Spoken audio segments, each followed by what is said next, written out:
Hello dear students, free education centre पर आपका स्वागत है। तो आज की इस वीडियो में हम प्रेजेंट इंडेफिनिट टेंस के बारे में विस्तार से पढ़ने वाले हैं। और मैं आपको बता दूं, मैं आपको बहुत ही सरल तरीके से समझाऊंगा, तो वीडियो के अंत तक बने रहिए। तो चलिए स्टार्ट करते हैं।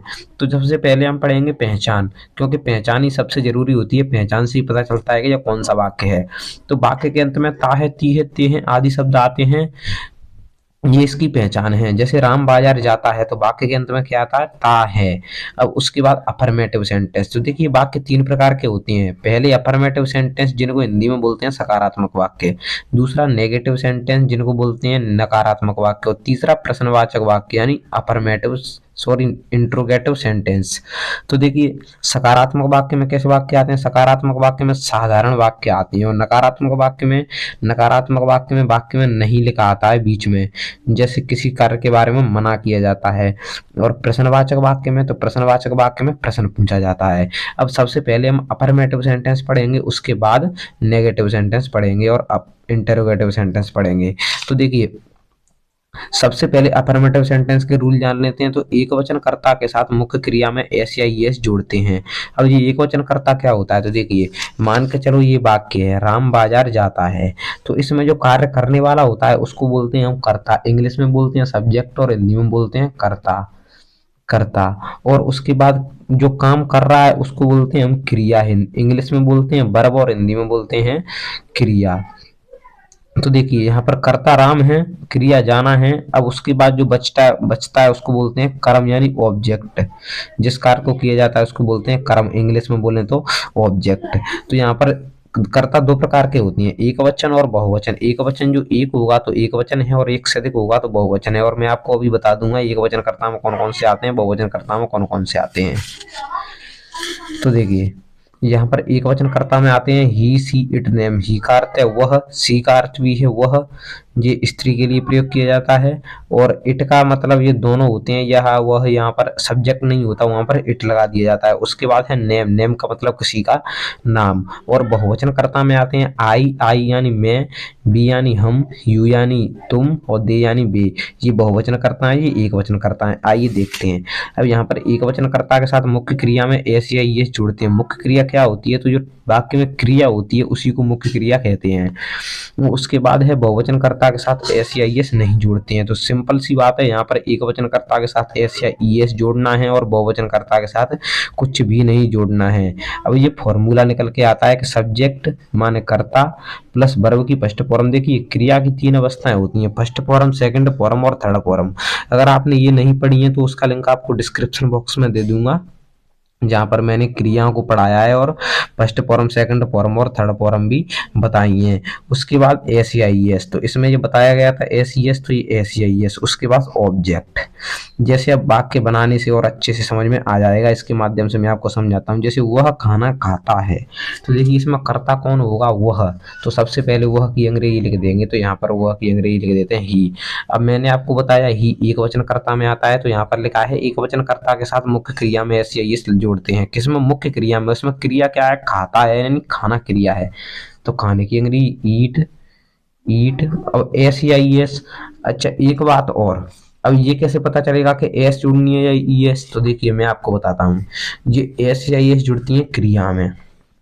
जैसे यहाँ पर ईट आई है, ईट।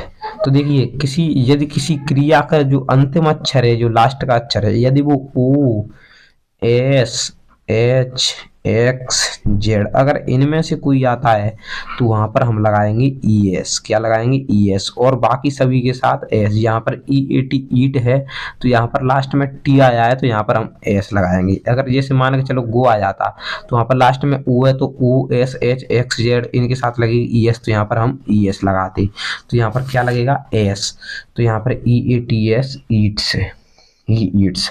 उसके बाद है खाना, तो खाना से पहले द लग जाएगा, द फूड। फूड यानी खाना। अब ये द क्यों आया? तो ये आर्टिकल है। अगर आपने आर्टिकल नहीं पढ़े हैं तो उसका लिंक भी आपको डिस्क्रिप्शन बॉक्स में मिल जाएगा। उसके बाद है सूर्य पूर्व दिशा से निकलता है। तो देखिए, यहाँ पर सूर्य है, तो सब्जेक्ट कौन माना जाएगा? सूर्य। तो यहाँ पर सूर्य यानी द सन, द सन। सूर्य, सन से पहले भी द आएगा, ये भी आर्टिकल है। उसके बाद द सन, इसमें क्रिया क्या है, निकलना। तो यहाँ पर निकलता है या उगता है, उगना एक क्रिया होगी, तो यहाँ पर राय से यानी उगना होना होता है। तो आर आई एस ई, राय से यानी उगना, और उसमें ई एस लग जाएगी, रायसेस हो जाएगी, द सन रायसेस। उसके बाद है से निकलता है, तो देखिए इसमें से की जगह पर लगेगी इन, इन द ईस्ट। अब यहाँ पर इन क्यों आया, क्योंकि यहाँ पर ऐसा भी हो सकता था कि सूर्य पूर्व दिशा में उगता है, तो यहाँ पर पूर्व दिशा में उगता है, तो यहाँ पर उगने की मीनिंग राय से निकल आई है, क्योंकि ये निकलता है तो हम प्रयोग कर लेते हैं, लेकिन यहाँ पर सही होता है कि उगना या निकलना। ऐसी इस प्रकार अब यहाँ पर होता सूर्य पूर्व दिशा में उगता है, तो इसलिए हमने इन लगाई है, तो the sun rises in the east. उसके बाद है मैं स्कूल जाता हूँ, तो यहाँ पर मैं की अंग्रेजी आई। अब यहाँ पर लिखा है कि बहुवचनकर्ता के साथ एस या एस नहीं लगाते हैं, यानी कुछ नहीं लगाते हैं, और यहाँ पर आई को बहुवचनकर्ता में गिना जाता है। तो आई जाने की गो, और गो के साथ हमेशा टू लगता है, तो to, I go to school. ये बहुत ही सरल है। उसके बाद है बंदर पेड़ पर चढ़ता है, तो यहाँ पर कर्ता कौन हो जाएगा, बंदर। तो यहाँ पर हम लिख देंगे मंकी, मंकी, और उसके बाद क्रिया क्या है, चढ़ना, तो क्लाइंब, और यहाँ पर एस लग जाएगी, क्लाइम्स, क्योंकि मुख्य क्रिया में एस या एस लगती है। तो द मंकी क्लाइम्स, पर की मीनिंग होती है ऑन, ऑन द ट्री। उसके बाद है वह पत्र लिखती है, तो देखिए यहाँ पर ती है, इसका मतलब कौन है, लड़की है। तो यहाँ पर ही की नहीं बल्कि सी का प्रयोग किया जाता है लड़की के लिए। तो यहाँ पर वह की अंग्रेजी सी, उसके बाद लिखने की होती है राइट, WRITE, राइट, यहाँ पर एस लग जाएगी, राइट्स। ए पत्र की अंग्रेजी लेटर। तो आशा करता हूँ आपको अच्छे से समझ में आ गया होगा, कोई भी डाउट नहीं बचा होगा। अगर वीडियो अच्छी लगी हो तो वीडियो को लाइक करके चैनल को सब्सक्राइब जरूर करें। मिलते हैं आपको फिर किसी नए टॉपिक के साथ, जब तक के लिए जय हिंद, जय भारत।